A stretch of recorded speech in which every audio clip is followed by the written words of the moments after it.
തുടങ്ങാം. ഓം പാർത്ഥായ പ്രതിബോധിതാം ഭഗവതാ നാരായണേന സ്വയം വ്യാസേന ഗ്രഥിതാം പുരാണമേ മഹാഭാരതം അദ്വൈതാമൃതവർഷിണീം ഭഗവതീം അഷ്ടാദശാധ്യായിനീം അംബ ത്വാമനുസന്ദധാമി ഭഗവദ്ഗീതേ ഭവദ്വേഷിണി. ഓം നമോ നമഃ ശ്രീ ഗുരുപാദുകാഭ്യാം. എല്ലാ സജ്ജനങ്ങൾക്കും നമസ്കാരം. ശ്രീമദ് ഭഗവത്ഗീത പാർത്ഥന് വേണ്ടി ഭഗവാനായ നാരായണനാൽ സ്വയം ബോധിപ്പിക്കപ്പെട്ട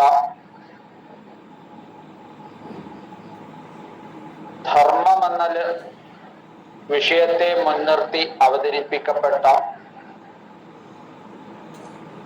ശാസ്ത്രമാണ് ഗീതാശാസ്ത്രം എന്ന്. അതുകൊണ്ടാണ് ഇതിനെ നമ്മൾ മനസ്സിലാക്കുന്നത്. കഴിഞ്ഞ അധ്യായം ഉപസംഹരിക്കുന്നിടത്ത് സഞ്ജയന്റെ ഒരു വാക്യത്തിലാണ് നമ്മൾ അവസാനിപ്പിച്ചത്. ഏവമുക്വാർജുന സംഖ്യേ രഥോപസ്ഥൗപാവിശത് വിസൃജ്യ സശരം ചാപം ശോകസംവിഘ്നമാനസ. ശോകസംവിഗ്ധ മനസ്സോടുകൂടിയ അർജുനൻ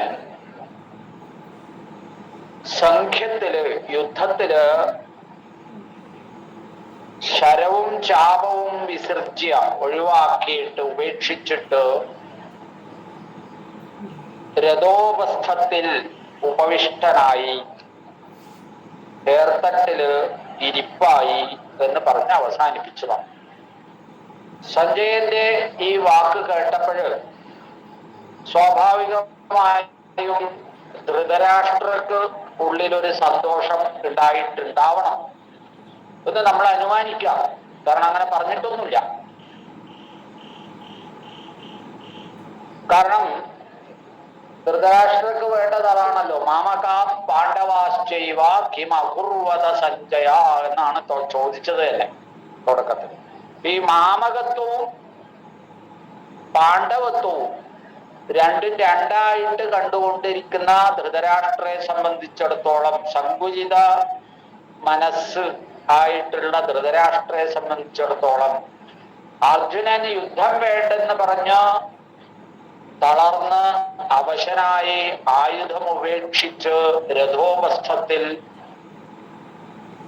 വിഷാദമഗ്നനായി ഇരിപ്പായി എന്ന് കേൾക്കുമ്പോ സ്വാഭാവികമായിട്ടും സന്തോഷം ഉണ്ടായിട്ടുണ്ടാവണം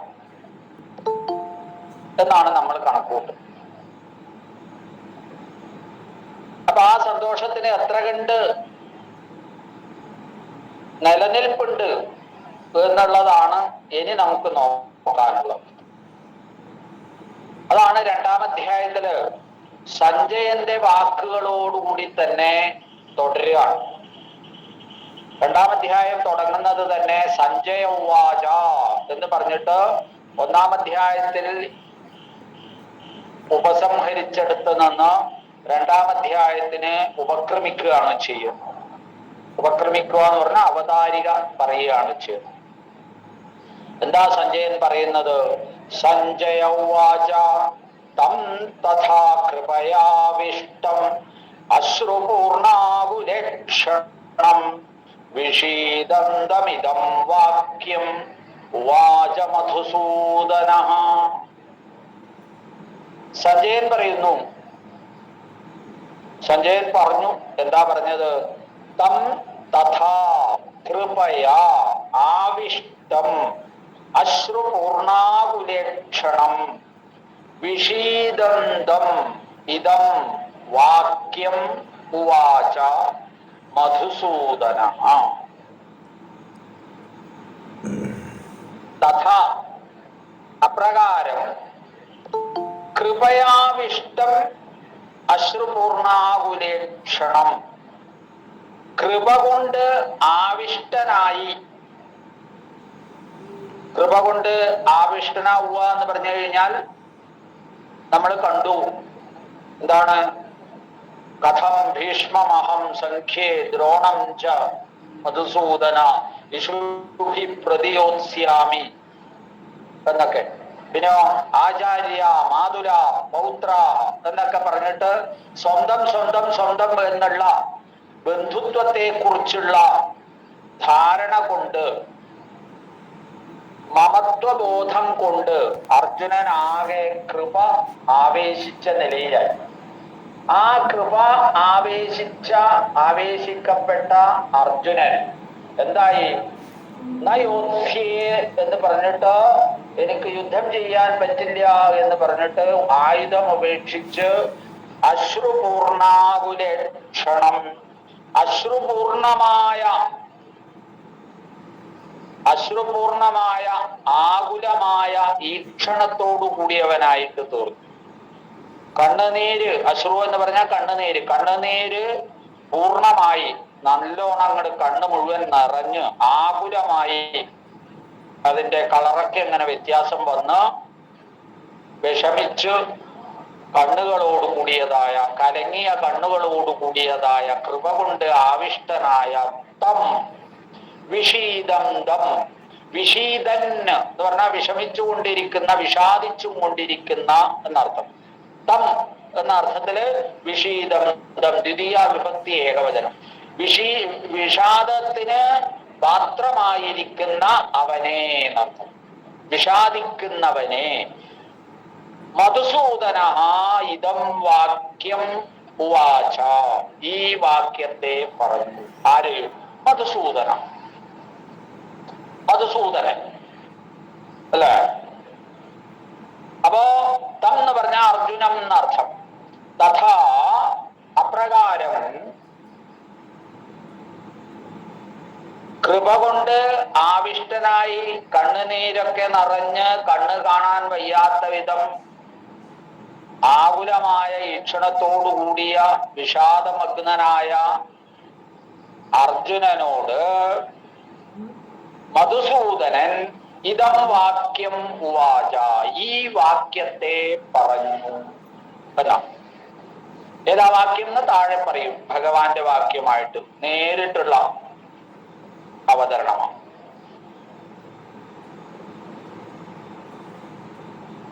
അപ്പോ വളരെ വിഷാദിച്ച് തളർന്നിരിക്കുന്ന ആളോട് മധുസൂദനൻ പറയുകയാണ്. ഈ മധുസൂദന ശബ്ദത്തിന് പല അർത്ഥവും നമ്മൾ 1-ാം അധ്യായത്തിൽ കണ്ടിട്ടുണ്ട്. എന്തായാലും മധു എന്ന ശബ്ദം കേൾക്കുമ്പോൾ നമ്മുടെയൊക്കെ ഉള്ളില്, നമ്മുടെയൊക്കെ നാവില് എന്താണ്? ദ്രവം ഉണ്ടാവുന്ന മധു അല്ലെ? മധു ഊർന്നു. മധു എന്ന് പറഞ്ഞാൽ തേനർത്ഥം. അപ്പൊ ഭഗവാന്റെ ഒരു തേൻ സദൃശമായ വാക്യമായിരിക്കണ്ടേ ഇനി പറയുന്നത് എന്ന് തോന്നിപ്പിക്കുന്ന വിധത്തിലാണ് ആ മധുശബ്ദം അവിടെ പ്രയോഗിച്ചത്. പൂർണ്ണമായ അർത്ഥം മധുസൂദന ശബ്ദത്തിന്റെ കഴിഞ്ഞ തവണ പറഞ്ഞിട്ടുണ്ട്. ഏതായാലും ശ്രീ ഭഗവാനുവാച എന്നാണ്. എന്താണ് വാക്യം പറഞ്ഞത്? അത് പിന്നെ ഡയറക്റ്റ് ആയിട്ട് ഭഗവാന്റെ വാക്യമായിട്ട് തന്നെ സഞ്ജയൻ കേൾപ്പിക്കുകയാണ് ചെയ്യണത് ധൃതരാഷ്ട്രൻ. ഉദസ്ത്വാകശ്മലമിദം വിഷമേ സമുപസ്ഥിതം അനാര്യജുഷ്ടമസ്വർഗ്യം അകീർത്തികരമർജുന. ഹേ അർജുന എന്ന് സംബോധന ചെയ്തുകൊണ്ടാണ് പറയുന്നത് ഭഗവാൻ. അല്ലയോ അർജുന എന്ന് വിളിക്കുന്നു. ഭഗവാന്റെ വാക്കുകൾ കുതഃ ത്വാ കശ്മലം ഇദം വിഷമേ സമുപസ്ഥിതം അനാര്യജുഷ്ടം അസ്വർഗ്യം അകീർത്തികരം അർജുന. ഇതാണ് അതിലെ പദാവലികൾ. ഇങ്ങനെയാണ് പദം മുടിക്കുന്നത്. ഇപ്പോ അർജുന എന്ന് സംബോധന ചെയ്തുകൊണ്ട് ഭഗവാൻ ചോദിക്കും എന്ന്. അപ്പൊ അതുകൊണ്ട് അതുകൊണ്ട് വാക്യം തീർന്നില്ല എന്നർത്ഥം. അപ്പൊ അവിടെ പകുതിയേ ആയിട്ടുള്ളൂ. അടുത്ത പദ്യവും കൂടി നമ്മൾ കൂട്ടത്തിൽ നോക്കേണ്ടതായിട്ട്. അപ്പൊ ഇവിടെ എന്ത് വേണം? നമ്മൾ അതിന്റെ ക്രിയാപദങ്ങൾ ചേർത്ത് പഠിക്കണം. നിനക്ക് എവിടെന്ന് കിട്ടി എന്നാ. ഇല്ലേ, അർജുനനെ സഖാവായിട്ട് കണ്ടിട്ടാണ് തേർത്തട്ടില് കുതിരകളെ ഓടിക്കുന്നതിന് വേണ്ടി, തെളിക്കുന്നതിന് വേണ്ടി സാരഥിയായി നിർത്തിയിട്ടുള്ളത്. അപ്പോ ഭഗവാന്റെ പെരുമാറ്റവും ആ നിലയിൽ തന്നെ ആയിരിക്കണം. അപ്പൊ സുഹൃത്തിനോട് എന്ന നിലയില് ഭഗവാൻ പറയാണ്, കുതസ്ത്വാ കശ്മലമിതം വിഷമേ സമുപസ്ഥിതം. അർജുന, ഏയ് എവിടുന്ന് കിട്ടിയടാ നിനക്ക് ഈ എന്ന് വരെ പറഞ്ഞോളൂ. എന്താണെന്ന് ബാക്കി പറയാം. അപ്പൊ നിനക്ക് എവിടുന്നാ കിട്ടിയത് ഇത് എന്നാണ് ചോദിക്കുന്നത്. എന്തെന്നോ, കശ്മലം എന്നാ. കശ്മലമായ, വളരെ മോശമായ, ക്രൂരമായ,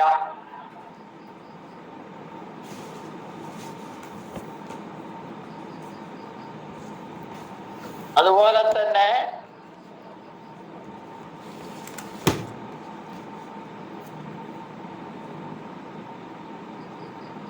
കുതസ്ത്വാ കശ്മലം ഇദം വിഷമേ സമുപസ്ഥിതം. വിഷമത്തില്, വിഷമം എന്ന് പറഞ്ഞാലോ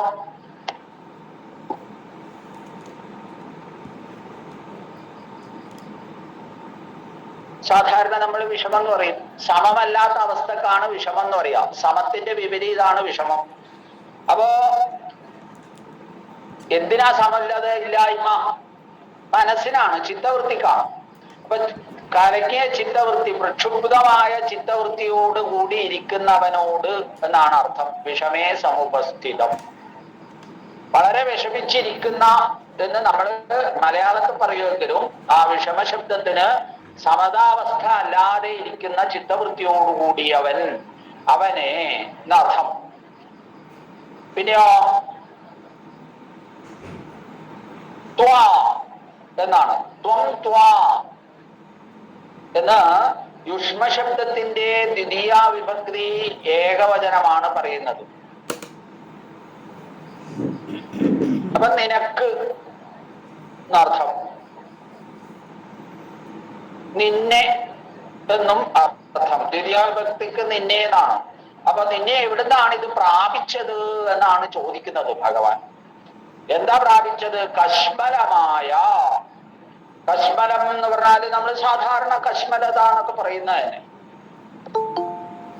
ഹേ അർജുന, കുതഃ ത്വാ കശ്മലം ഇദം വിഷമേ സമുപസ്ഥിതം. അനാര്യജുഷ്ടം. അനാര്യം എന്ന് പറഞ്ഞാൽ ആര്യമല്ലാത്തത്. ആര്യമല്ലാത്തത് എന്ന് പറഞ്ഞു കഴിഞ്ഞാൽ ശ്രേഷ്ഠമല്ലാത്തത്. അപ്പൊ ശ്രേഷ്ഠമല്ലാത്തതായ അനാര്യജുഷ്ടം, ശ്രേഷ്ഠമല്ലാത്തതായ അതിനോട് കൂടിയത്. അനാര്യജുഷ്ടം അസ്വർഗ്യം, സ്വർഗത്തിന് യോഗ്യമല്ലാത്തത് എന്നർത്ഥം.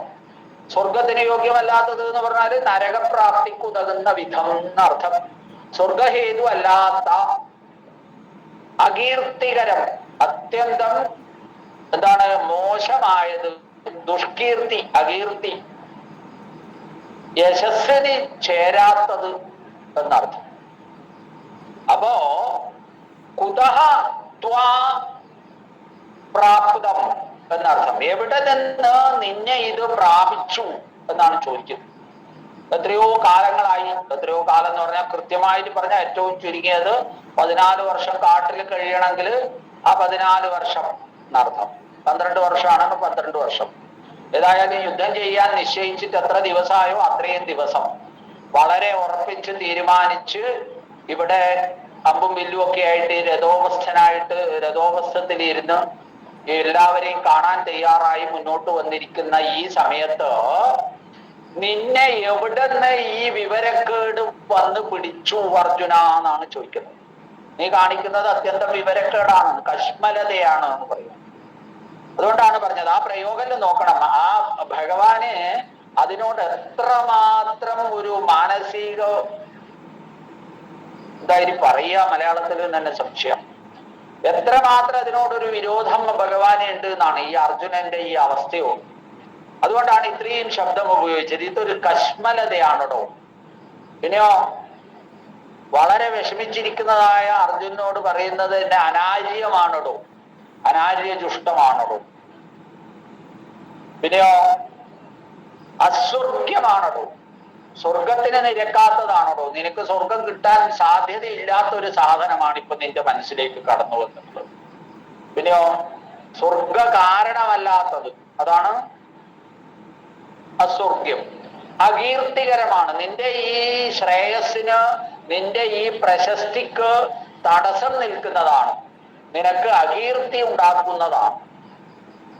അതുകൊണ്ട് ഇത് എവിടുന്ന് വന്ന് പിടിച്ചു അർജുന എന്നാണ് ആദ്യം തന്നെ ഭഗവാൻ പ്രതികരിക്കുന്നത്.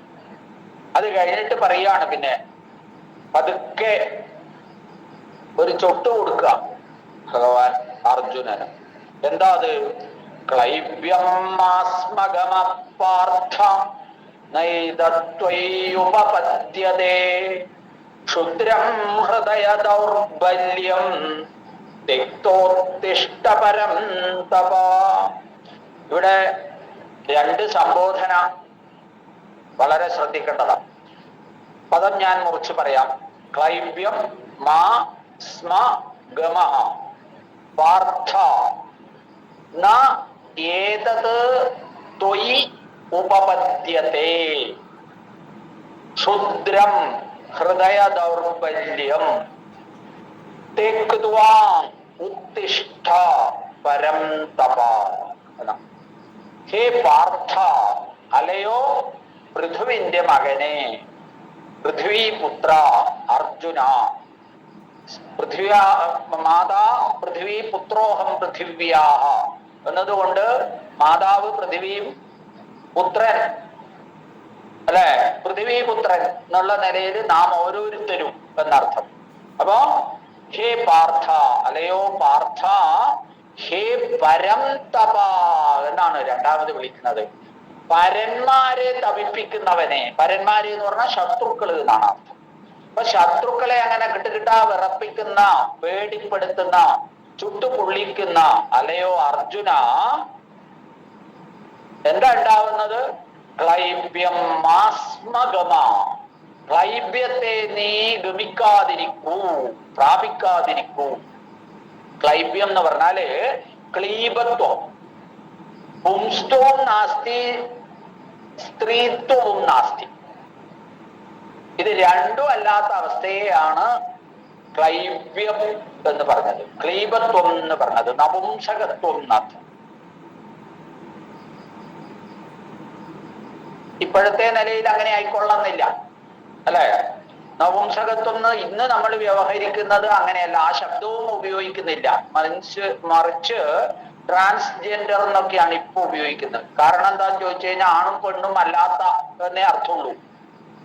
നപുംസകത്തിന് വേറൊരു അർത്ഥമാണ് ഇന്ന് നമ്മൾ കണക്കാക്കുന്നത്. ഏതായാലും ഇവിടെ ഭഗവാൻ പറയുന്നു ക്ലൈബ്യം മാസ്മഗമ, നീ ക്ലീബതയെ പ്രാപിക്കാതിരിക്കണം, ഇങ്ങനെ നപുംസകമായി മാറരുത് എന്ന് പറയാണ്. എന്നാ ഏതത് തൊയ് ഉപപദ്യത, ഏതത് തൊയ് ന ഉപപദ്യത, ഇത് നിനക്ക് ചേർന്നതല്ല, നിന്നിൽ ഇത് ഭൂഷണമല്ല. തൊയ് എന്ന് പറഞ്ഞാൽ നിന്നിൽ, ന ഉപപദ്യത നിനക്കിത് ചേർന്നതല്ല എന്നർത്ഥം. ഈ ക്ലീബത്വം, നപുംസകത്വം, ഒന്നിക്കൽ നീ ആണിനെ പോലെ പെരുമാറും, അല്ലെങ്കിൽ നീ പെണ്ണിനെ പോലെ പെരുമാറും. ഇത് ആണും പെണ്ണും കെട്ട നിലയിലുള്ള നിന്റെ ഈ പെരുമാറ്റം ഒരു കാരണവശാലും യോജിക്കുന്നതല്ല. അല്ലയോ പരം തപ, ശത്രുവിനെ ചുട്ടുപൊട്ടിക്കുന്നവനെ. എന്നിട്ട് എന്താ പറയണത്? ഹേ പരം തപ ഉത്തിഷ്ഠ, ശക്തമായിട്ടുള്ള ആഹ്വാനം. ഉത്തിഷ്ഠ, എഴുന്നേൽക്കൂ. ഇതൊരു ഉപനിഷത്ത് വാക്യത്തെ നമ്മളിലേക്ക് കടത്തിവിടും, നമ്മുടെ ഓർമ്മയിലേക്ക് കൊണ്ടുവരും. ഉത്തിഷ്ഠത ജാഗ്രത പ്രാപ്യവരാൻ നിബോധത എന്നുള്ള ഒരു ഉപനിഷത്ത് വാക്യം. ആ വാക്യത്തെ ഓർമ്മപ്പെടുത്തിക്കൊണ്ട് ഭഗവാൻ പറയുകയാണ് അർജുനനോട്, ഹേ പരംതപ ഉത്തിഷ്ഠ ഉത്തിഷ്ഠ ഉത്തിഷ്ഠ എന്ന് പറയും. എഴുന്നേൽക്കൂ. കുറച്ചും കൂടെ ഒരു പതുങ്ങിയ ഭാഷയിൽ പറയണമെങ്കിൽ മകനെ എഴുന്നേൽക്കൂ എന്നർത്ഥം. കുഞ്ഞാടെ എന്ന് ബ്രാക്കറ്റ്. ഏതായാലും ശരി, ഹേ പരന്തപ ഉത്തിഷ്ഠ, എഴുന്നേൽക്കൂ എന്ന് പറഞ്ഞു. എങ്ങനെ എഴുന്നേൽക്കേണ്ടത്? തെക്കുതുവാ ഉത്തിഷ്ഠ, എഴുന്നേൽക്കൂ എന്ന് മാത്രല്ല, ഉപേക്ഷിച്ചിട്ട് എഴുന്നേൽക്കണം. അല്ലാണ്ട് വെറുതെ എഴുന്നേറ്റിട്ട് കാര്യമില്ല. എന്തുപേക്ഷിക്കണം എന്നാണെങ്കിൽ, ക്ഷുദ്രം ഹൃദയ ദൗർബല്യം, ക്ഷുദ്രമായ എന്ന് പറഞ്ഞാൽ ക്ഷുദ്രജീവികൾക്ക് എന്നെല്ലാം നമ്മൾ പറയാറുണ്ട് സാധാരണ, കീടങ്ങൾ എന്നൊക്കെ പറയും നമ്മൾ. അതേപോലെ കീടസദൃശമായ, ക്ഷയിപ്പിക്കുന്ന തരത്തിലുള്ള, നമ്മളെ തന്നെ നശിപ്പിക്കുന്ന തരത്തിലുള്ള ഹൃദയ ദൗർബല്യം, ഹൃദയത്തിന്റെ ഈ ദുർബലത,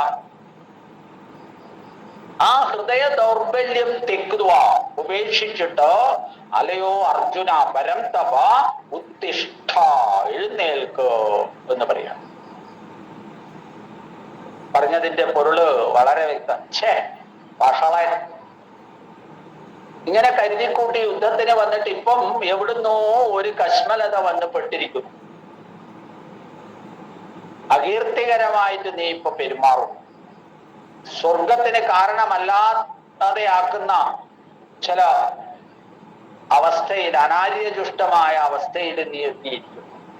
അതുകൊണ്ട് ഇത്തരം ക്ലൈബ്യങ്ങളൊന്നും, ക്രീപതയൊന്നും നിന്നില് നല്ലതല്ല. നീ എന്ത് ചെയ്യണം?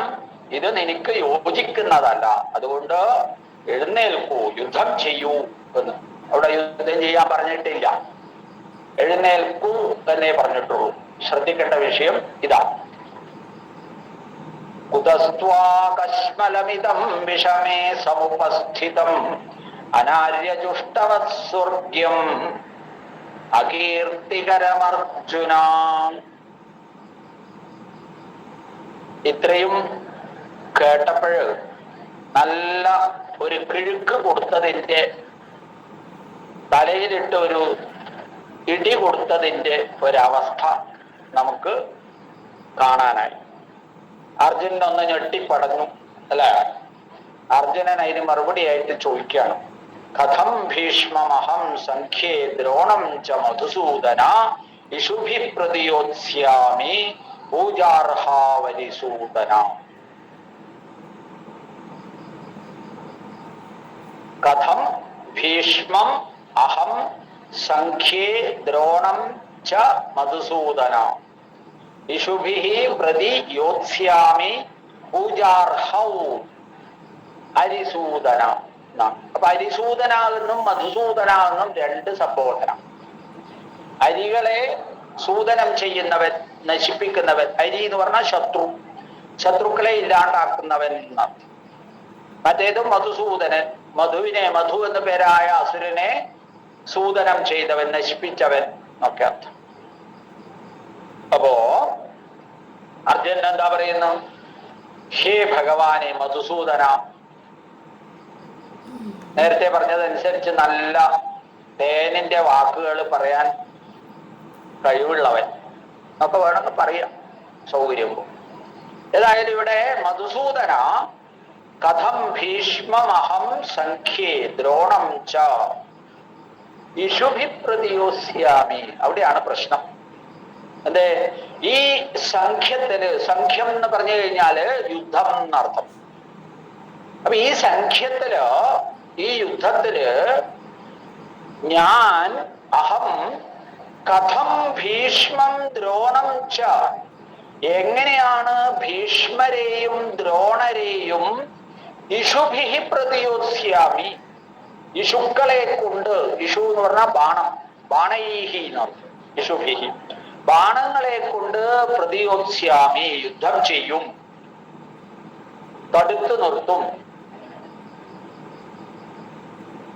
എന്താ കാരണം? അവർക്കെതിരെ ഞാൻ എങ്ങനെ ആയുധം പ്രയോഗിക്കും എന്നാണ്. എന്താ അതിന്റെ കാരണം എന്ന് വെച്ച് കഴിഞ്ഞാൽ അവര് രണ്ടുപേരും പൂജാർഹൗ ഭവതഃ, ഹേ ഹരിസൂദന, അല്ലയോ ശത്രുനാശക, അവര് രണ്ടും പൂജയ്ക്ക് അർഹരാണ്. അതുകൊണ്ട് അവരോട് എങ്ങനെയാ നമ്മൾ ഈ ആയുധം കൊണ്ട് പ്രതികരിക്കുക എന്ന നിലയിലേക്കാണ് പോകുന്നത്. പിന്നെ വേണമെങ്കിൽ അത് ഇങ്ങനെയും പറയാം. അഹം കഥം പൂജാർഹോ ഭീഷ്മം ദ്രോണം ച ഇഷുഭിഹി പ്രതിയോത്സ്യാമി. പൂജാർഹന്മാരായ ഭീഷ്മരെയും ദ്രോണരെയും ഞാൻ എങ്ങനെ ഈ ആയുധം കൊണ്ട്, അമ്പുവില്ലുകളെ കൊണ്ട് യുദ്ധം ചെയ്തു? അല്ലയോ ഭഗവാനെ മധുസൂദന, ഹരിസൂദന, ധാരാളം സൂദനം ചെയ്ത് ശീലുള്ള അങ്ങ് തന്നെ പറ, ഞാൻ എങ്ങനെ ഇവരെ തടയുക ഈ ആയുധത്തെ കൊണ്ട്?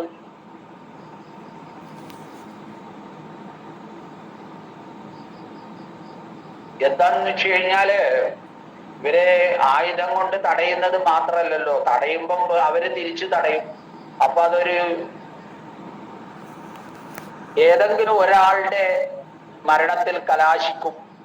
അങ്ങനെ ഗുരുവിനെ കൊല്ലേണ്ടി വരും, അല്ലെങ്കിൽ ഗുരു എന്നെ കൊല്ലേണ്ടി വരും. രണ്ടായാലും കേമാണ്.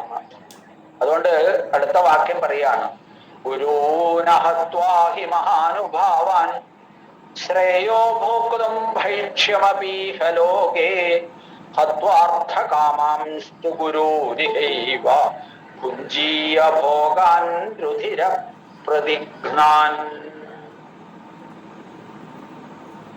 ഗുരൂൻ അഹത്വാ ഹി മഹാനുഭാവാൻ ശ്രേയഃ ഭോക്തും ഭൈക്ഷ്യം അപി ഇഹ ലോകേ ഹത്വാ അർത്ഥകാമാൻ തു ഗുരൂൻ ഇഹ ഏവ ഭുഞ്ജീയ ഭോഗാൻ രുധിര പ്രതിഘ്നാൻ.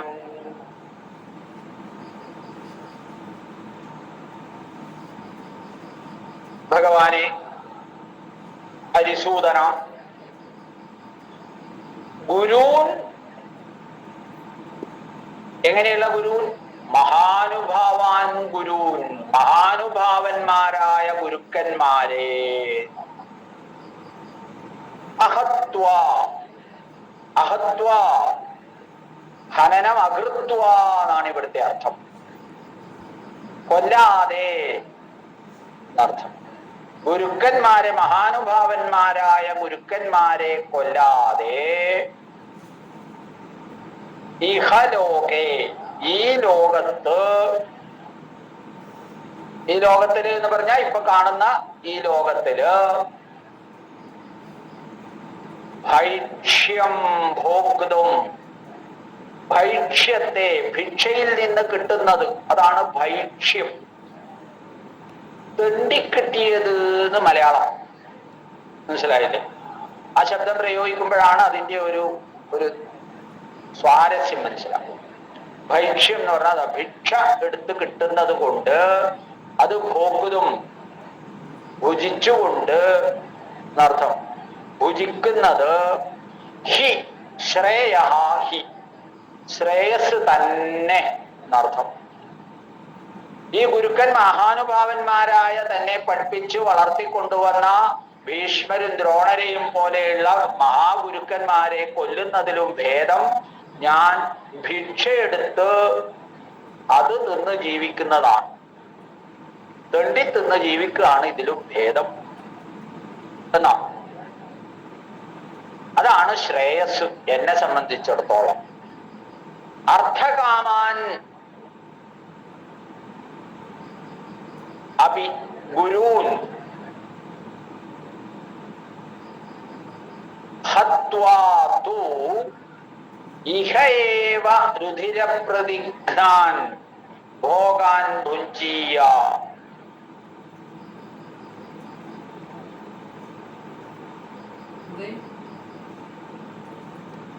അർത്ഥകാമാൻ, ധർമ്മം അർത്ഥം കാമം മോക്ഷം എന്നിങ്ങനെയുള്ള 4 പുരുഷാർത്ഥങ്ങളാണ്.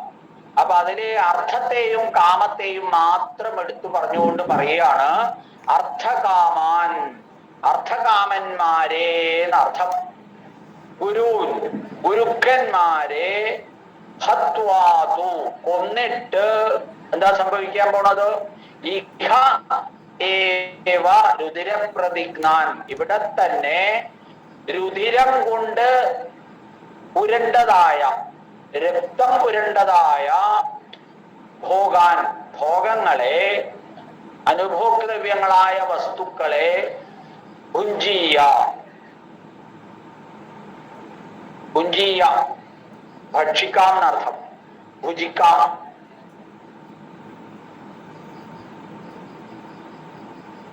രണ്ട് കാര്യം നമുക്കിപ്പോ ഇവിടെ ചെയ്യാം എന്നർത്ഥം.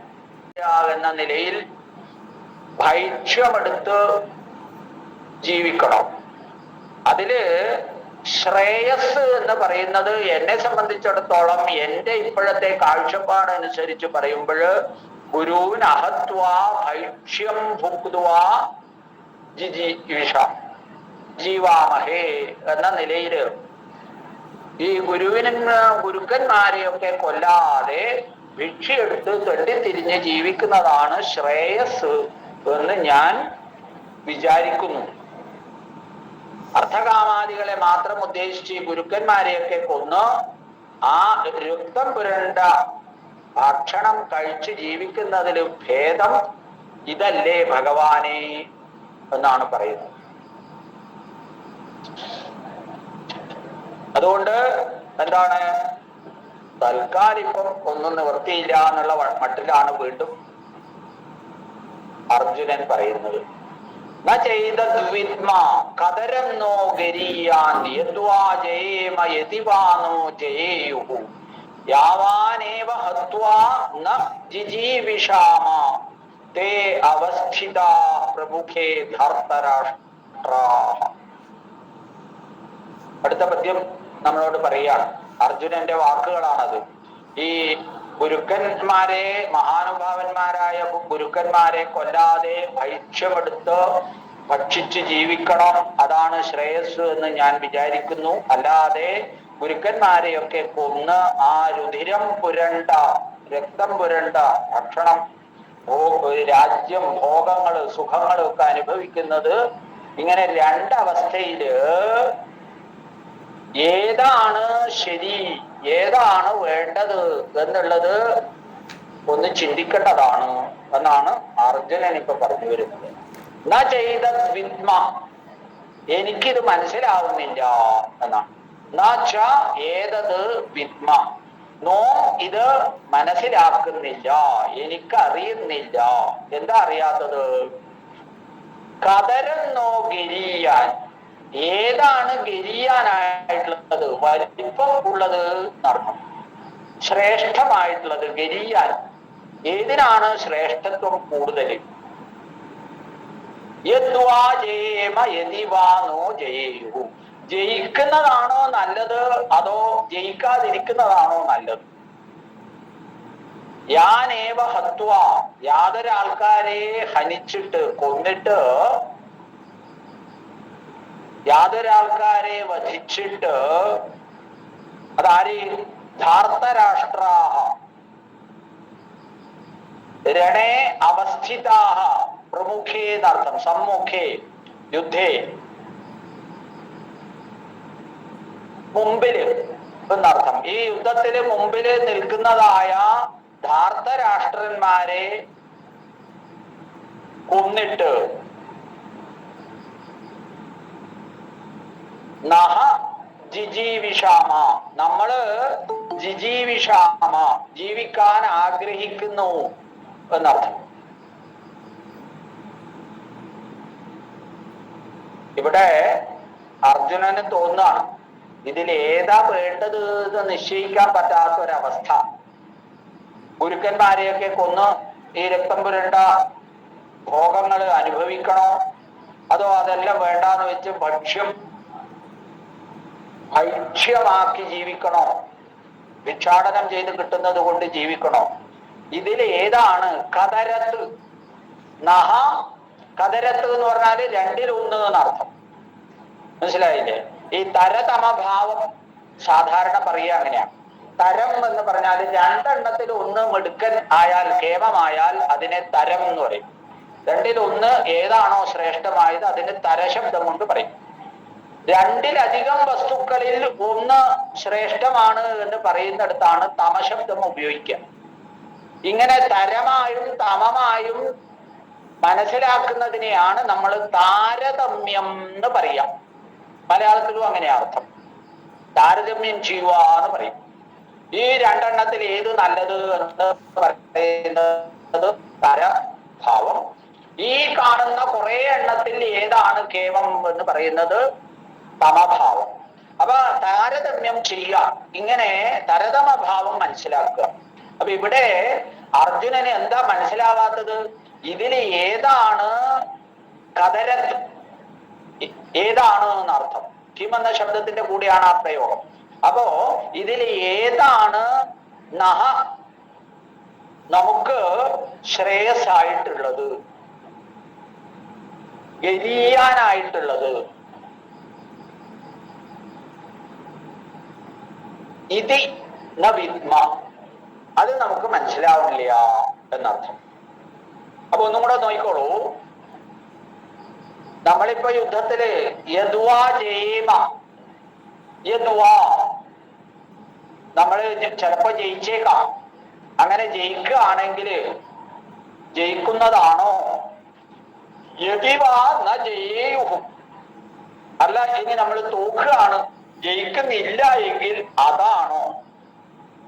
ഈ രണ്ട് വിഷയത്തിൽ ജയിക്കുകയോ തോക്കുകയോ ചെയ്യുക എന്ന ഈ രണ്ടെണ്ണത്തിൽ ഏതാണ് നഹഗരീയ? ഗരീയ എന്നേ ഉള്ളൂ. വിദ്മ കതരം നോ ഗരീയോ യദ്വാ ജയേമ യതിവാ നോ ജയേയുഹു. അപ്പൊ ഏതാണ് ഗരീയമായിട്ടുള്ളത്, ശ്രേഷ്ഠമായിട്ടുള്ളത്?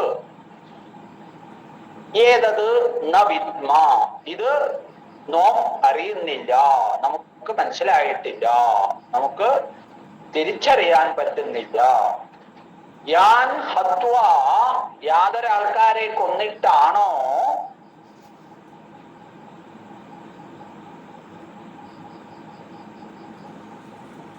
യാൻ ഹത്വ, യാതൊരാൾക്കാരെ കൊന്നിട്ടാണോ ന ജിജീവിഷാമ ഏവ, നമ്മള് ജീവിക്കാൻ തന്നെ ആഗ്രഹിക്കാത്തത്? ബന്ധുക്കളായ പിതാമഹനെയും ഗുരുവിനെയും ഭ്രാതാക്കളെയും പുത്രന്മാരെയും പൗത്രന്മാരെയും ശ്വശുരന്മാരെയും ഒക്കെ കൊന്നിട്ട് ജീവിക്കുന്നതിൽ ഭേദം ഭൈക്ഷ്യമാണ് എന്ന് പറഞ്ഞ അതേ ആള് തന്നെയാണ്. ആ ഭാവത്തിൽ മാറ്റം വന്നിട്ടില്ല എന്ന് കാണിക്കാൻ വേണ്ടിയിട്ടാണ് പറയുന്നത്. യാൻ ഹത്വാ ന ജിജീവിഷാമ. ജിജീവിഷം, ജിജീവിഷ ശബ്ദത്തിന്റെ അർത്ഥം എന്താണെന്ന് ചോദിച്ചു കഴിഞ്ഞാൽ ജീവിതം ഇച്ഛ, ജിജീവിഷ എന്നാണ്, ജീവിക്കാൻ ആഗ്രഹിക്കുക എന്നർത്ഥം. അപ്പൊ ആരെ കൊന്നിട്ടാണോ നമ്മൾ ജീവിക്കാൻ ആഗ്രഹിക്കാത്തത്, ജീവിക്കാൻ ഇച്ഛിക്കാത്തത്? തേ അവർ ആരാത്? ധാർത്തരാഷ്ട്രാഹ, തേ ധാർത്തരാഷ്ട്രാഹ പ്രമുഖേ അവസ്ഥിതാഹ ഭവന്തി. ഇതാ അവരാണിപ്പോ നമ്മുടെ മുന്നിൽ നിൽക്കുന്നത്, അല്ലയോ ഭഗവാനെ. അപ്പോ അർജുനന്റെ വർത്തമാനം തന്നെ ഒരു ക്രമം തെറ്റിയ നിലയിലാണെന്ന് നമുക്ക് കേൾക്കുമ്പോൾ തോന്നുന്നുണ്ട്, ഇല്ലേ? ആ മൗഢ്യം തീരെ വിട്ടിട്ടില്ല. കുറച്ച് മാറ്റം വന്നു. ഞാൻ യുദ്ധം ചെയ്യുന്നില്ല എന്ന് പറഞ്ഞ് തേർത്തട്ടിലിരുന്ന് അശ്രു പൂർണാകുലേക്ഷണനായിരിക്കുന്ന അദ്ദേഹം ഒന്ന് രണ്ട് വർത്തമാനെങ്കിലും പറയാൻ പുറപ്പെട്ടു. എന്താ പറയുന്നത് ചോദിച്ചാൽ, അല്ലയോ ഭഗവാനെ, എനിക്ക് ഇത് മനസ്സിലാവുന്നില്ല കേട്ടോ, അത്രയെങ്കിലും ആയി. ഞാൻ ഇല്ലേ ഇല്ല എന്ന് പറഞ്ഞ ആള് എനിക്കിതിൽ ഏതാണ് കതരെന്നോ ഗരീയ, ഇത് രണ്ടെണ്ണത്തിൽ ഏതാണ് ഗരീയാനായിട്ടുള്ളത്, ശ്രേഷ്ഠമായിട്ടുള്ളത് എന്ന് എനിക്ക് തിരിയാൻ പറ്റത്തില്ല, അല്ലെങ്കിൽ തിരിച്ചറിയുന്നില്ല. ഇതാ അതെന്തുകൊണ്ടാ തിരിച്ചറിയാൻ പറ്റാത്തതെന്ന് ചോദിച്ചാൽ നമ്മൾ ആരെ കൊന്ന് ജീവിക്കാൻ ആഗ്രഹിക്കുന്നില്ലയോ, ഇതാ ആ ധാർത്തരാഷ്ട്രന്മാരാണ് ഇപ്പൊ നമ്മുടെ മുന്നിൽ ഇതാ കൊന്നോളൂ കൊന്നോളൂ എന്ന് പറഞ്ഞിട്ട് വന്നു നിൽക്കുന്നത്. കേമായില്ലേ? അടുത്ത പദ്യം നോക്കൂ. അപ്പൊ അതും കൂടെ മനസ്സിലാക്കുമ്പോ കൃത്യമാവും. കാർപ്പണ്യ ദോഷോപഹത സ്വഭാവ പൃച്ഛാമി ത്വാം ധർമ്മ സമ്മൂഢചേത യശ്രേയസ്യാൻ നിശ്ചിതം. പൂർണ്ണമായും സറണ്ടർ ചെയ്യാണ് ഭഗവാന്റെ മുന്നിൽ. എന്താ ചോദിച്ചത്? ശിഷ്യസ്തേഹം ഷാധിമാം ത്വാം പ്രപന്നം എന്നാണ്. അലയോ ഭഗവാനെ, തേ ശിഷ്യ അഹം, അങ്ങയുടെ ശിഷ്യനാകുന്നു ഞാൻ. സഖാവ് എന്നുള്ള ഇതെല്ലാം വിട്ടു, മനസ്സിലായില്ലേ? ആ സഖാത്വമൊക്കെ മാറ്റി എന്നിട്ട് പറയാണ്, അലയോ ഭഗവാനെ, അവിടുത്തെ ശിഷ്യനാകുന്നു ഞാൻ. അതുകൊണ്ടോ ത്വാം പ്രപന്നം മാം ശാധി, അങ്ങയെ പ്രാപിച്ചിരിക്കുന്ന, ശരണാഗതനായിരിക്കുന്ന, പ്രപന്നനായിരിക്കുന്ന മാം എന്നെ, ത്വാം പ്രപന്നം അങ്ങയെ ശരണം പ്രാപിച്ചിരിക്കുന്ന മാം എന്നെ ശാധി രക്ഷിക്കണം എന്നാണ് പറയുന്നത്. എന്നെ ഒന്ന് രക്ഷിച്ചാൽ കൊള്ളാം.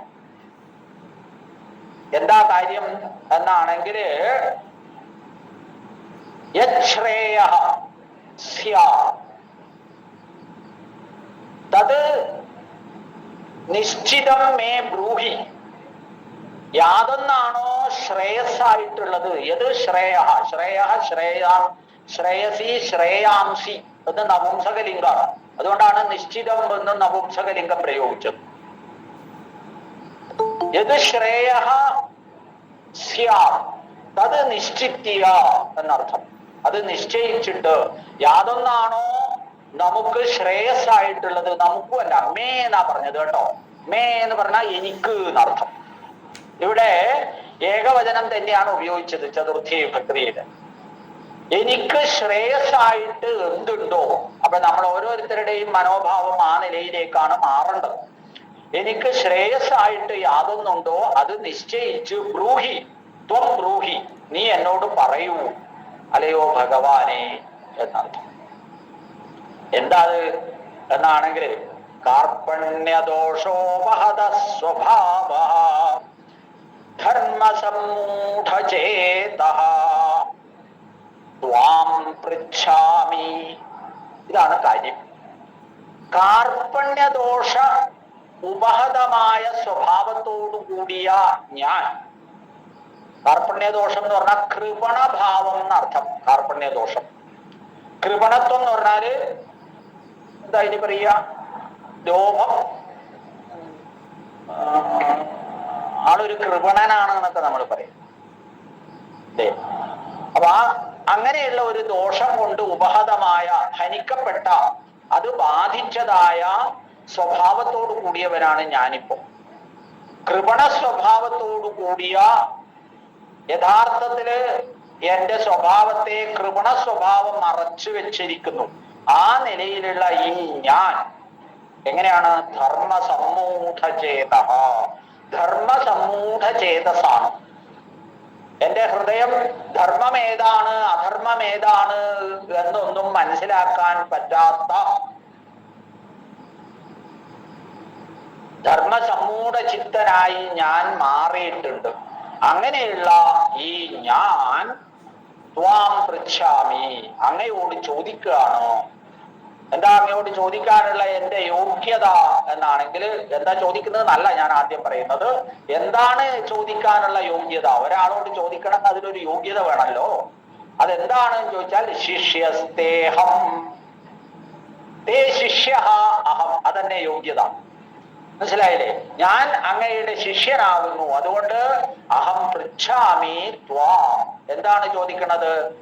യത് ശ്രേയ മേ, മേ യത് ശ്രേയ സ്യാത് തത് ബ്രൂഹി, എനിക്ക് ഏതാണ് ശ്രേയസ്സായിട്ടുള്ളത് അത് പറയൂ എന്ന് പറയാം. ഇപ്പൊ ഇവിടെ ധർമ്മസമ്മൂഢചേതസാണ് താൻ അർജുനൻ തിരിച്ചറിഞ്ഞു കഴിഞ്ഞു. കാർപ്പണ്യദോഷം കൊണ്ട് ഉപഹതമായ സ്വഭാവത്തോടു കൂടിയവനാണ് താനിപ്പോ എന്ന് പറഞ്ഞു. ഒരു കൃപണ സ്വഭാവം തന്നിലേക്ക് വന്ന് പെട്ടിട്ടുണ്ടെന്നും ധർമ്മസമ്മൂഢ ചേതസ്സാണെന്നും ഏതാണ് ധർമ്മം ഏതാണ് അധർമ്മം, ഗുരുക്കന്മാരെയൊക്കെ കൊന്ന് ഈ രാജ്യഭോഗാദികളെ അനുഭവിക്കുന്നതാണോ അതോ ഇവരെയൊക്കെ കൊല്ലാതെ ഭിക്ഷയെടുത്ത് ജീവിക്കുന്നതാണോ, ഏതാണ് ഇപ്പൊ തന്റെ ധർമ്മം എന്ന് മനസ്സിലാവുന്നില്ല. ഇപ്പൊ ഞാനൊരു ധർമ്മസങ്കടത്തിലാണ് എന്റെ ഭഗവാനെ. അതുകൊണ്ട് ഈ ധർമ്മസങ്കടത്തില് അങ്ങയുടെ ശിഷ്യത്വം ഞാൻ സ്വീകരിച്ച നിലയിൽ ശിഷ്യനായ എന്നെ അങ്ങ് രക്ഷിക്കേണ്ട ചുമതല അങ്ങയ്ക്കുണ്ട്. ശരിക്കും ഭഗവാനെ കുടുക്കി എന്നർത്ഥം. ഞാൻ ശിഷ്യനാണ്, അതുകൊണ്ട് എനിക്ക് വേണ്ടതെല്ലാം പറഞ്ഞു തരണം എന്ന് പറഞ്ഞാൽ പിന്നെ നിവൃത്തിയില്ലല്ലോ, പറഞ്ഞു കൊടുത്തല്ലേ പറ്റും. അതാണ് ഭാരതത്തിലെ ഗുരുക്കന്മാർക്കുള്ള ഒരു പ്രത്യേകത. അതുകൊണ്ട് അത് ധാരാളം ആൾക്കാർ ധാരാളം സമയങ്ങളിൽ മുതലാക്കിയതായിട്ട് നമുക്ക് കണ്ടിട്ടുണ്ട്, അറിയാലോ. സന്ദർഭമൊന്നും ഞാൻ പറയുന്നില്ല, നിങ്ങൾ ഓർമ്മിച്ചാണ് ശ്രമത്തിൽ.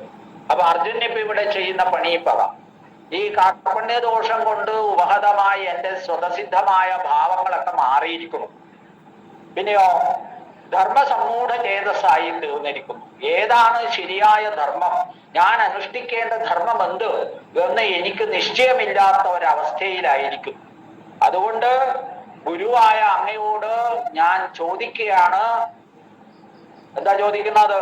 എന്താണ് എനിക്ക് ശ്രേയസ് എന്ന് വെച്ചാൽ അത് നിശ്ചയിച്ച് എന്നോട് പറഞ്ഞു തരണം ഭഗവാനെ എന്നാ പറഞ്ഞത്. ഒരു നിവൃത്തിയില്ലെങ്കിൽ ഇതാണ് നിവൃത്തി. നമുക്ക് എന്താ ചെയ്യേണ്ടത്, എങ്ങനെയാ ചെയ്യേണ്ടത് എന്ന് നിശ്ചയമില്ലാത്ത ഒരു ഘട്ടം വരുമ്പോൾ നമുക്ക് ഗുരുതുല്യന്മാരായ ആളുടെ മുന്നില് ശിഷ്യസ്തേഹം ഷാധിമാം ത്വാം പ്രപന്നം എന്ന് പറഞ്ഞ് നീണ്ടു നിവർന്ന് നമസ്കരിക്കാം. അതാ ഏറ്റവും നല്ല വഴി. അതാണ് ഇപ്പൊ അർജുനൻ കണ്ടെത്തിയ മാർഗം. അതാണ് അർജുനൻ ഇപ്പൊ ചെയ്തതും. എന്നിട്ടും സമാധാനാവാതെ വീണ്ടും പറയാണ്. അർജുനന്റെ മനസ്സാകെ കലങ്ങി മറിഞ്ഞിട്ടാണുള്ളത്. അതുകൊണ്ട് പറയണോ, നഹി പ്രപശ്യാമി മമാപനുദ്യാത് യച്ഛോകമുച്ഛോഷണമിന്ദ്രിയാണാം അവാപ്യ ഭൂമാസപത്നമർത്ഥം രാജ്യം സുരാണാമഭിചാധിപത്യം. നഹി പ്രപശ്യാമി മമ അപനുദ്യാത്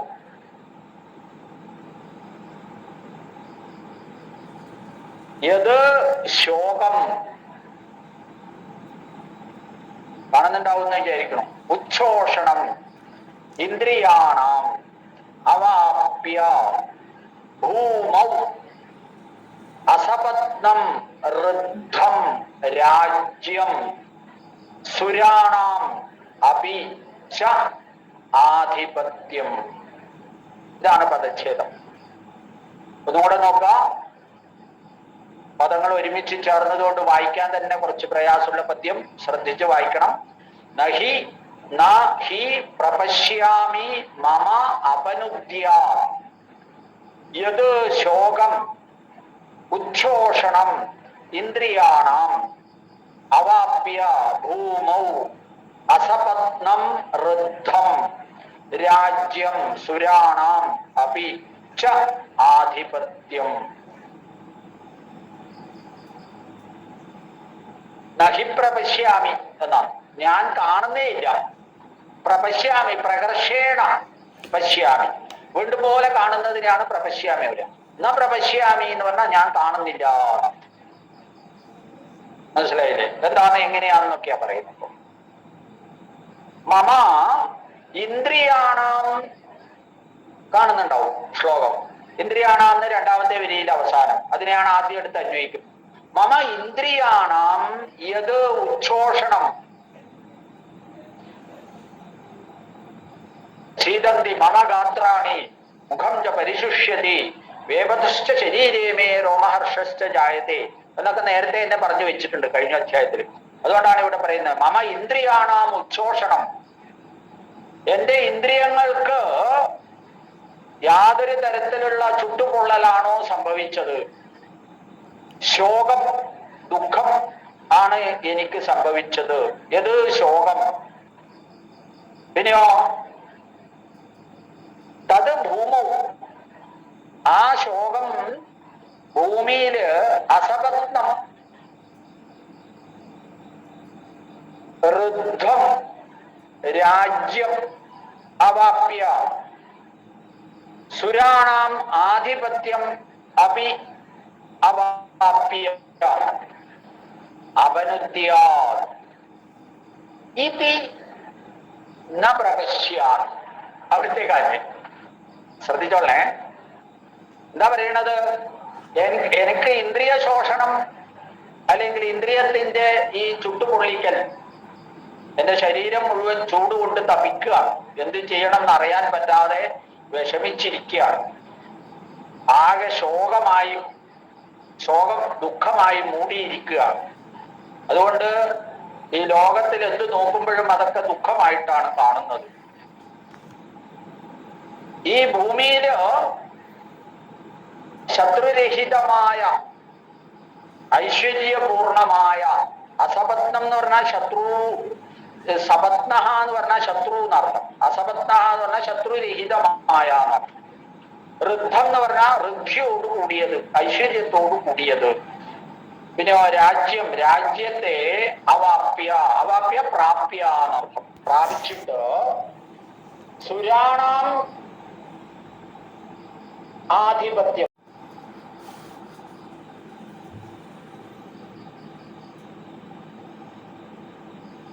അപനുദ്യാത്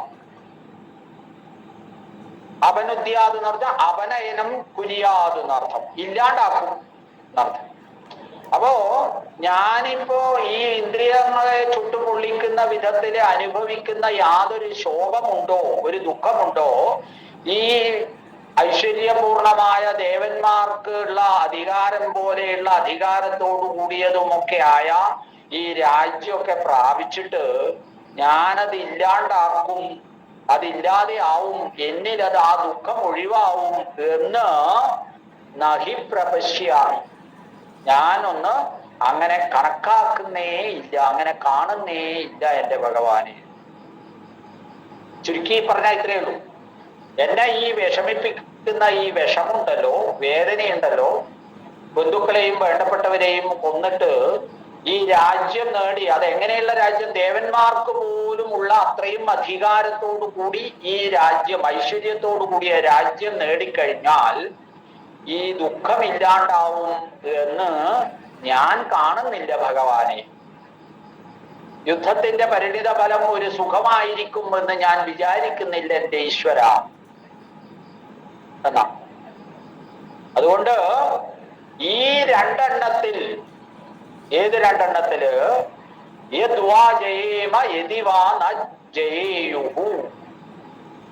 ജയിക്കാണോ തോക്കാണോ വേണ്ടത് എന്നുള്ളതിൽ കതരന്നോ ഗിരിയ, ഇതിലേതാണ് ശ്രേയസ് എന്നുള്ളത് നിശ്ചിതം ബ്രൂഹി, എന്നോട് നിശ്ചയിച്ചുറപ്പിച്ചു പറയൂ അല്ലയോ ഭഗവാനെ.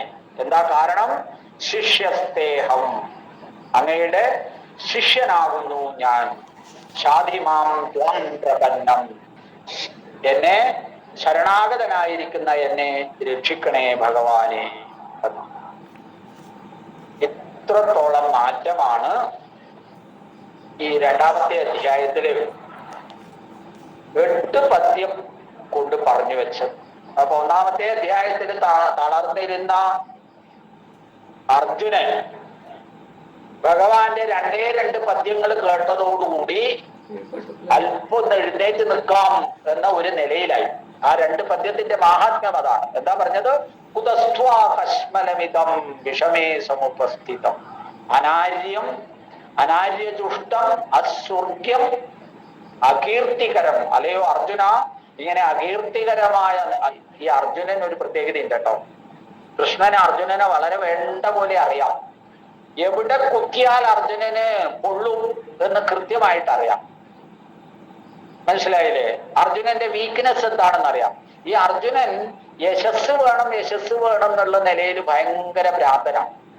ചിലരെല്ലാം അങ്ങനെയാണ്. എത്ര പണം കൊടുത്തിട്ടായാലും വേണ്ടില്ല, ഒരു 25 ഉറുപ്പ്യന്റെ ഒരു ഷോളും 50 ഉറുപ്പ്യയുടെ ഒരു മൊമെന്റവും ഒരു സർട്ടിഫിക്കറ്റും കിട്ടിയ വലിയ സന്തുഷ്ടരായി. എന്താ കാരണം? കീർത്തി, പ്രശസ്തി, വേറെ ഒന്നുമല്ല. അപ്പൊ ആ പ്രശസ്തി മോഹിച്ചിട്ട് അങ്ങനെയുള്ള ഒരു വിഭാഗമുണ്ട്. ആ കൂട്ടത്തില് അർജുനൻ എന്നാ പറയും.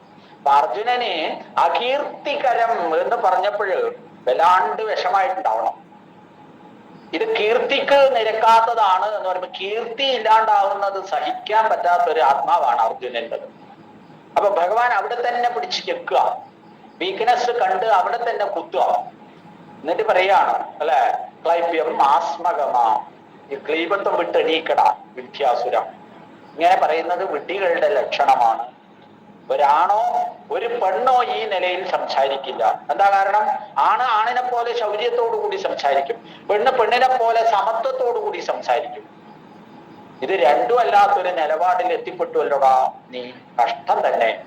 എങ്ങനെ നീ എന്റെ കൂട്ടുകാരനായി എന്നൊക്കെയാണ് ഭഗവാന്റെ ചോദ്യത്തിന്റെ അർത്ഥം. എന്റെ കൂട്ടുകാരനാവാനുള്ള ഒരു യോഗ്യത പോലും നീ കാണിക്കുന്നില്ലല്ലോ. അപ്പോഴാ പറഞ്ഞത്, ഞാൻ കൂട്ടുകാരൻ മാത്രല്ല, ഞാനിപ്പോ അങ്ങയുടെ ശിഷ്യനാണ്. അതുകൊണ്ട് എന്ത് വേണം ഭഗവാനെ? ഞാൻ യുദ്ധം ചെയ്യണോ വേണ്ടയോ? ഈ യുദ്ധം ചെയ്താലാണോ എനിക്ക് ശ്രേയസ്? യുദ്ധം ചെയ്യാണ്ടിരുന്നാലാണോ എനിക്ക് ശ്രേയസ്? യുദ്ധം ചെയ്ത് ഈ രക്തം പുരണ്ട രാജ്യ സുഖാദികൾ ഞാൻ അനുഭവിക്കുന്നതാണോ ശ്രേയസ്? അതോ ഇതൊക്കെ വിട്ട് യുദ്ധമൊന്നും ചെയ്യാതെ അങ്ങനെ ഒരു രാജ്യമോ വീടോ പോലും ഇല്ലാതെ തെണ്ടിത്തിരിഞ്ഞ് ഭിക്ഷയെടുത്ത് അത് തിന്ന് ജീവിക്കുന്നതാണോ നല്ലത്? ഇതിപ്പോ എനിക്ക് മനസ്സിലാവുന്നേ ഇല്ല. കാരണം എന്റെ സ്വഭാവമൊക്കെ മാറിയിരിക്കുന്നു, കാർപ്പണ്യ ദോഷം കൊണ്ട് ഉപഹതമായിരിക്കുന്നു. ഞാനാണെങ്കിൽ ധർമ്മസമ്മൂഢമായ, ധർമ്മം കൊണ്ട് മറയ്ക്കപ്പെട്ട ധർമ്മത്തോടുകൂടിയ എന്താണ് വേണ്ടത് എന്ന് തീരുമാനമെടുക്കാൻ പറ്റാത്ത തരത്തില് മൂഢാവസ്ഥയിലായിരിക്കുന്നു. ചേതസ് മൂഢമായിരിക്കുന്നു. ചേതസിന്റെ ചിത്തവൃത്തിയുടെ 5 അവസ്ഥയിൽ ഒരവസ്ഥയാണ് മൂഢാവസ്ഥ, മനസ്സിലാക്കണം. അപ്പൊ ആ ഒരു അവസ്ഥയിൽ എത്തിപ്പെട്ടിരിക്കുന്നു. അതുകൊണ്ട് എന്റെ ശ്രേയസ് എന്താണെന്ന് അങ്ങ് നിശ്ചയിച്ചോളൂ. അങ്ങ് നിശ്ചയിക്കുക മാത്രല്ല, അത് എന്നോട് പറഞ്ഞോളൂ. ശിഷ്യനായിട്ടുള്ള ഞാനത് അനുസരിച്ചോളാം ഭഗവാനെ. അതുകൊണ്ട് അങ്ങ് മാത്രമാണ് എനിക്ക് ശരണം. അതുകൊണ്ട് ശാധിമാം, എന്നെ രക്ഷിക്കണേ ഭഗവാനെ എന്ന് പറഞ്ഞ് അർജുനൻ അവിടെ ഉപസംഹരിച്ചു, മിണ്ടാതിരുന്നു. ഇത്രയും സഞ്ജയൻ ധൃതരാഷ്ട്രരോട് സംസാരിച്ചു. ഇനി സഞ്ജയൻ നേരിട്ട് പറയുകയാണ് എന്താണ് മുന്നോട്ടേക്ക് സംഭവിക്കുന്നത് എന്ന്. അത് നമുക്ക് അടുത്ത ക്ലാസ്സിൽ കാണാം. എന്തെങ്കിലും സംശയം ഉണ്ടെങ്കിൽ നിങ്ങൾക്ക് പെട്ടെന്ന് തീർക്കാവുന്നതാണെങ്കിൽ ചോദിക്കാം, അതല്ലെങ്കിൽ ഗ്രൂപ്പുകളിൽ ചോദിക്കാം. എന്താ വേണ്ടത് വെച്ചാൽ സമയം